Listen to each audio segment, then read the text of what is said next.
আসসালামু আলাইকুম দর্শক, আমরা আজকে চলে আসলাম আলবাহার ফার্মেসির আরেকটি নতুন ভিডিও নিয়ে। আজকে আপনাদেরকে দেখাবো টিটি ব্যাক্স এটিএস কীভাবে দিতে হয় এবং কাদেরকে দিতে হয়।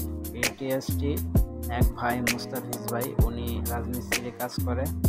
ওনার পায়ে পুরাতন লোহা ঢুকছে, যার কারণে ডাক্তারে রেকমেন্ড করছে যে টিটি ব্যাক্স দেওয়ার জন্য। তো এটি অনেক কার্যকরী পপুলার কোম্পানির একটা ওষুধ।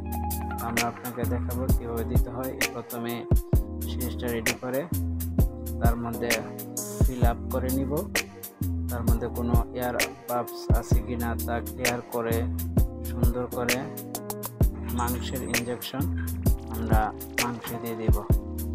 ক্লিয়ার করে তারপরে মাংসে আমরা ইনজেকশনটা পুশ করে দিব।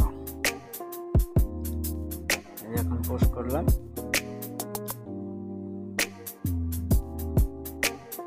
চেক করে নিতে হবে রগে পড়ছে কিনা। যদি রগে না পড়ে তাহলে আমরা পুশ করতে পারবো, রগে পড়লে তা উঠিয়ে অন্য জায়গায় পুশ করতে হবে। আশা করি ভিডিওটা অনেক ভালো লাগছে। আমাদের চ্যানেলটাকে সাবস্ক্রাইব করে আমাদের পাশে